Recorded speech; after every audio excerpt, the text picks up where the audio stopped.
po kayo? Bago po ang lahat, first things first.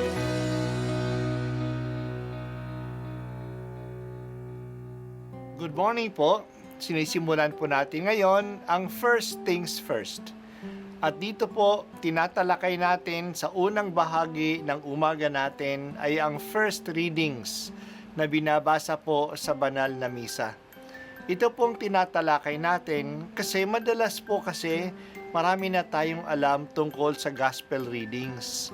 Pero konti po ang nagsasalita sa first readings. Pero ang first readings, bahagi din po yan ng Biblia, ng banal na kasulatan.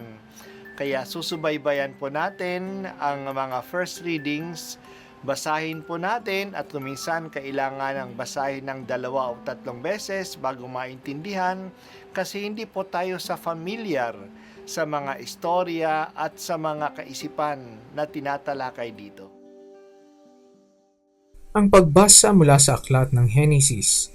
Noong mga araw na iyon, nagpatira pa si Abram.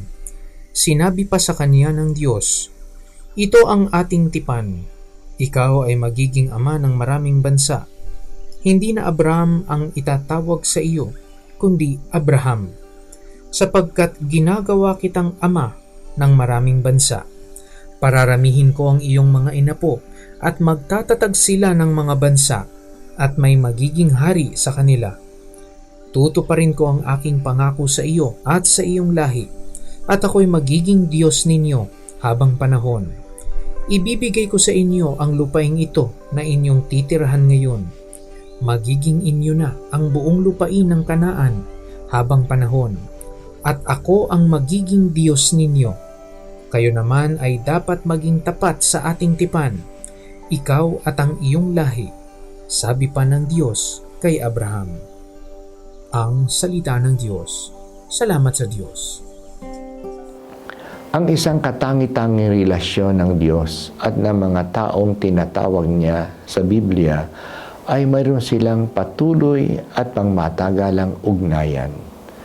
Hindi lang one-time transaction ang kaugnayan nila. Ang patuloy at pangmatagalang kaugnayan ay nangyayari sa kanilang pagkakaroon ng tipan o malalim na kasunduan. Mahalaga sa kasunduang ito ang katapatan. Dahil sa pangmatagalan na kaugnayan, kailangan ng katapatan upang ito ay matupad. Ngayon, napakinggan natin ang pagtitipan ng Diyos kay Abraham. Pinalitan ng Diyos ang pangalan ni Abram. Abraham na siya at hindi na Abram. Ang pagpapalit ng pangalan ay nangangahulugan ng pagpapalit ng relationship. Si Abraham ay kinikilala na ama ng mga bansa. Magiging ama siya ng maraming bansa kasi galing sa kanya magkakaroon ng maraming lahi. Bibigyan siya ng Diyos ng malaking lahi at ng mga tao naman na manggagaling sa kanya ay kikilalanin siya bilang kanilang Diyos. Wala na silang kikilanin pa na Diyos kundi si Yahweh lamang.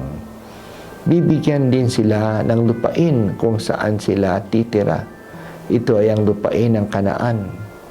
Sa panig ng Diyos, bibigyan si Abraham ng maraming lahi, ng maraming inapo at ng lupain na matitirhan nila.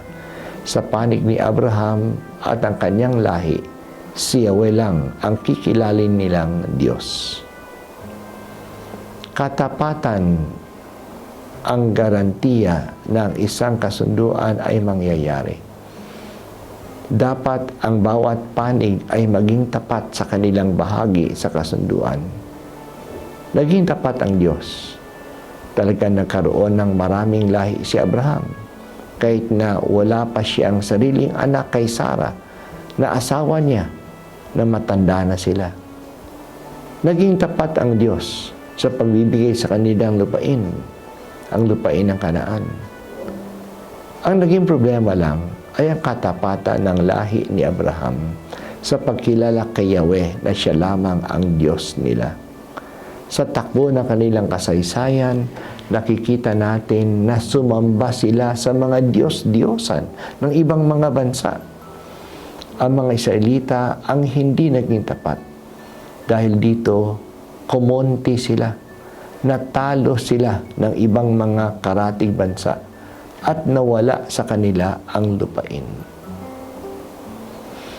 Salamat o Panginoon sa kaugnayan mo sa amin sa pagitan ng pagtitipan. Tulungan po ninyo kaming maging tapat sa aming gampanin sa kasunduang ito. Ikaw lamang o Panginoon ang aming Diyos. Sa iyo lamang kami aasa.